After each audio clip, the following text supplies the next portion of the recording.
Good morning, dear students. Welcome back to physics class. In today's class, I would like to take on two topics mainly. They are A. Reversible and irreversible processes, and B. Some related numerical from the chapter Thermodynamics. For today's class, let us discuss on reversible and irreversible processes. First for reversible process. Reversible process is a thermodynamic process which is reversible in nature. If the process can be turned back such that the system and surroundings return to the original state with no other change anywhere else in the universe is called reversible process.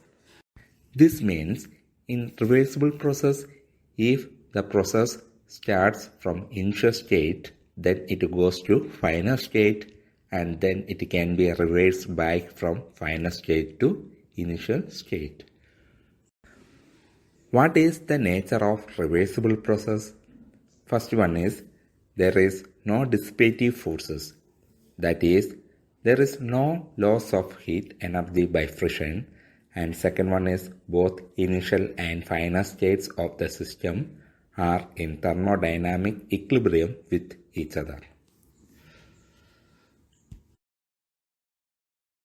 What are some examples of reversible process? They are first one extension of springs, second one slow adiabatic compression or expansion of gases, third one electrolysis where there is no resistance in the electrolyte, fourth one the frictionless motion of solids, fifth one slow isothermal compression or expansion of gases, etc. Now you are enabled to define irreversible process. What are irreversible processes? They are those which cannot be reversed. Experience suggests that for most processes in nature, reversibility is not possible. The spontaneous processes of nature are irreversible. What is spontaneous process? It is the process occurring without any apparent cause. Let us explore this concept, irreversibility. A. The base of a vessel on an oven is hotter than its other parts.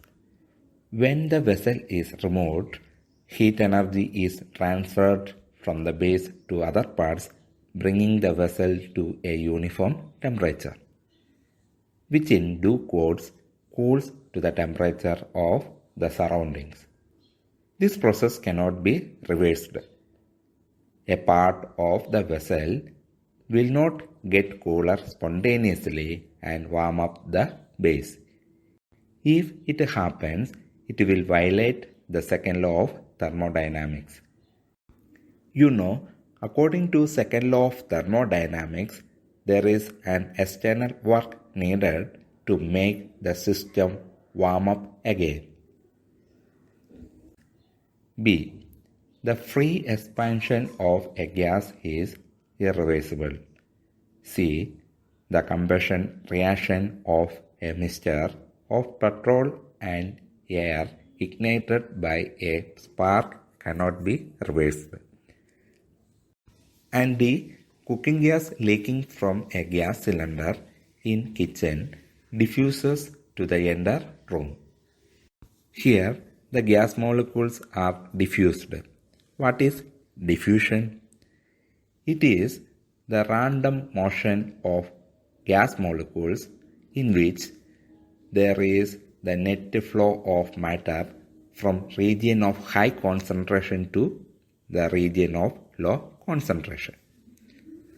And other examples of irreversible process are plastic deformation, combustion, diffusion, falling of water from hill, etc.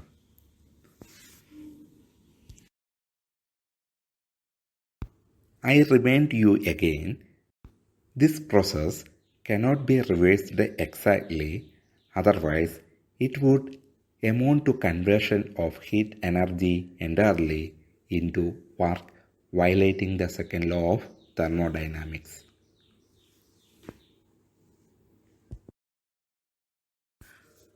What are the two ways through where irreversible process occurs? They are first one at a very fast rate and second one dissipative effects. For first one, many processes like free expansion of gases and explosive chemical reaction, etc., take the system to non-equilibrium states which are taking place at a very fast rate. And for second one, most processes involve friction, viscosity and other dissipative effects. Examples are a moving body coming to a stop and losing its mechanical energy in the form of heat energy, which may flow to the floor and to the body.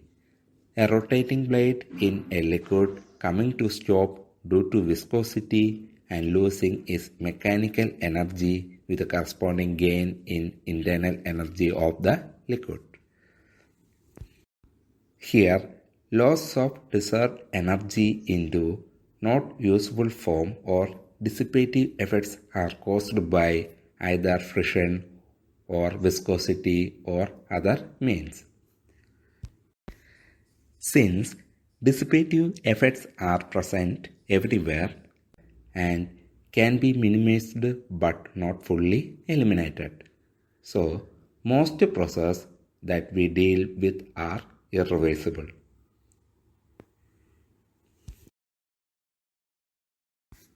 You have to recollect this point. There are two causes which give rise to irreversible processes. They are a free expansion or an explosive chemical reaction, and B, dissipative effects. Now we are going to numerical session. Question number 1. A cylinder filled with gas and fitted with a movable piston. In changing the state of a gas adiabatically from equilibrium state A to another equilibrium state B, an amount of work equal to 22.3 joules is done on the system. If the gas is taken from state A to B via a process in which the net heat absorbed by the system is 9.35 calories, how much is the work done by the system in the latter case? Take 1 calorie is equal to 4.19 joules. In first case, it is given that the work done W on the system while the gas changes from the state A to the state B is equal to 22.3 joules. As this is an adiabatic process, change in heat energy will be equal to 0. You know that in adiabatic process, there is no exchange of heat energy between the system and the surrounding. So, delta Q is equal to 0. Let us take the work done on the system as delta W. It is equal to minus 22.3 joules. The minus sign indicates that the work is done on the system. According to first law of thermodynamics, we have delta Q is equal to delta U plus delta W, where delta U be the change in internal energy of the gas. So, delta U is equal to delta Q minus delta W, which is equal to 0 minus of 22.3 joules which is equal to plus 22.3 joules. In second case, when the gas goes from the state A to the state B via a process, the net heat absorbed by the system is equal to delta Q is equal to 9.35 calories. Since 1 calorie is equal to 4.19 joules, when it converts into joules, it is equal to 9.35 into 4.19 is equal to 39.1765 joules. So, heat absorbed delta Q is equal to delta U plus delta W, which is in accordance with first law of thermodynamics. What should be the net work done by the system in the later case? Here, delta W is equal to delta Q minus delta U, which is equal to 16.8765 joules. So, 16.88 joules of work is done by the system. Second question is, a cylinder with a movable piston contains 3 moles of hydrogen at standard temperature and pressure. The walls of the container are made of a heat insulator, and the piston is insulated by having a pile of sand on it. By what factor does the pressure of the gas increase if the gas is compressed to half its original volume? From this question, it is clear that the cylinder is completely insulated from its surroundings. So, there is no exchange of heat energy between the system and its surroundings. Thus, this process is adiabatic. Let us take the initial pressure inside the cylinder be P1, final pressure inside the cylinder be P2, initial volume inside the cylinder be V1, and final volume inside the cylinder be V2. You should take ratio of specific heats, which are, first one is molar specific heat at a constant pressure, and second one is molar specific heat at a constant volume, which is ratio of Cp to Cv is equal to 1.4, that is gamma is equal to 1.4. It is a standard value. For an adiabatic process, we have P1 V1 raised to gamma is equal to P2 V2 raised to gamma. As the final volume is compressed to half of its initial volume, then final volume V2 is equal to initial volume V1 by 2. Then the mentioned expression becomes as P1 V1 raised to gamma is equal to P2 V1 by V2 whole raised to gamma. Then P2 by P1 is equal to V1 raised to gamma by V1 by 2 whole raised to gamma, which is equal to 2 raised to gamma. Since gamma is equal to 1.4, then P2 by P1 is equal to 2 raised to 1.4. This value is 2.639. Hence, the pressure increases by a factor of 2.639. Third question is, a thermodynamic system is taken from an original state to an intermediate state by the linear process as shown in figure. Its volume is then reduced to the original value from E to F by an isobaric process. Calculate the work done by the gas from D to E to F. You should know this process, isobaric process. It is a thermodynamic process wherein pressure of the thermodynamic system is constant. And there is another process which is isochoric process wherein the volume of the system should be constant. The total work done by the gas from D to E to F is equal to area of the right triangle DEF.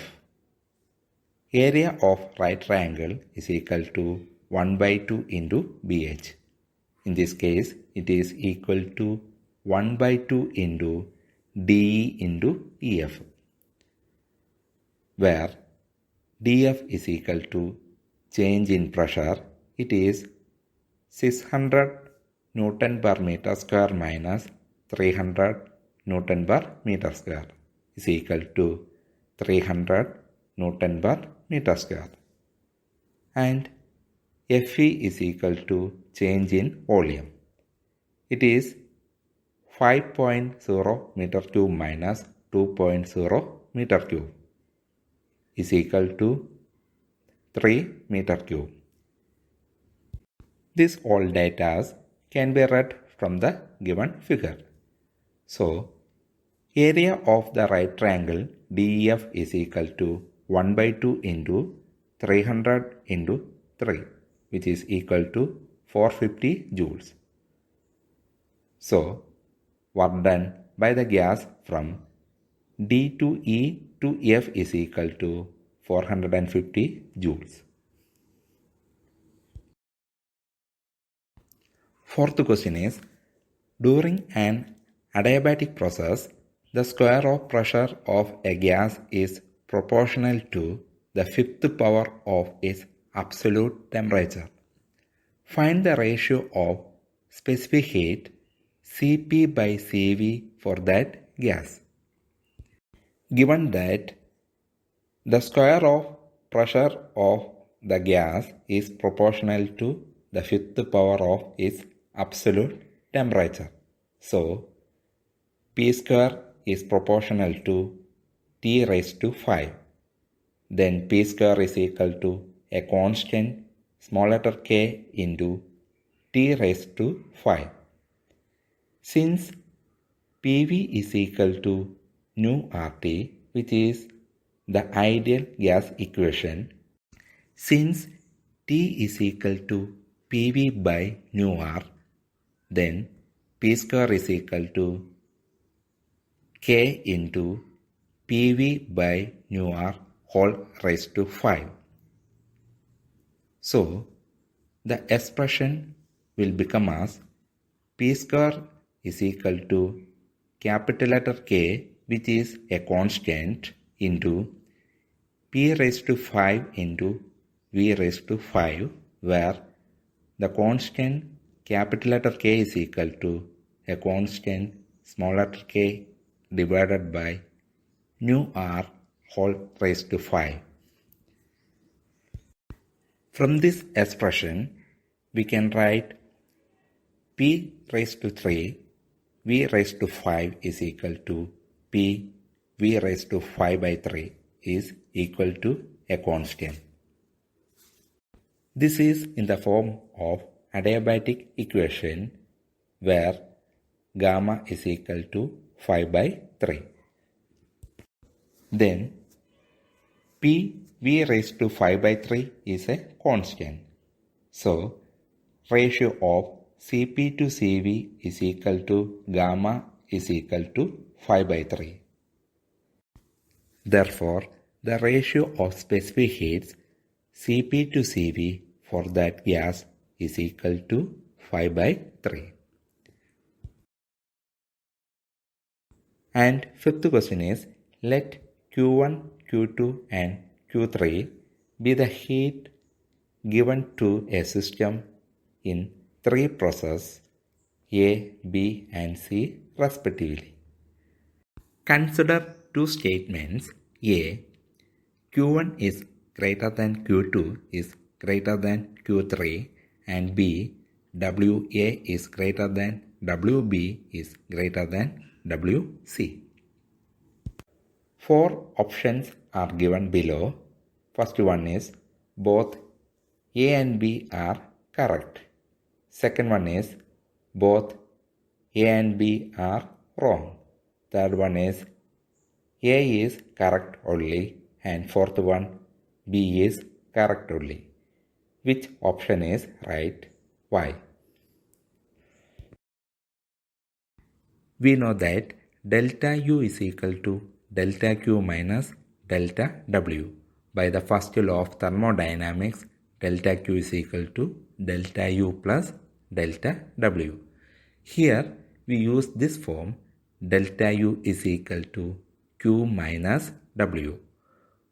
For three processes, we can write this expression in the form of A.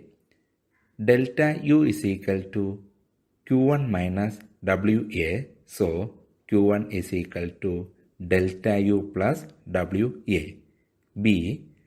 Delta U is equal to Q2 minus WB.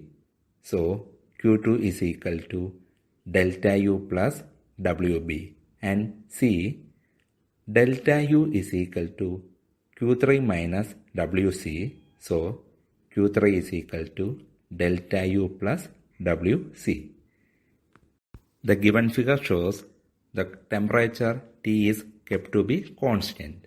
So delta U will be equal to 0.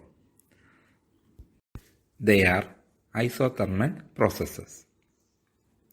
From this graph, it is seen that area enclosed by the curve A is greater than that by B and greater than that by C.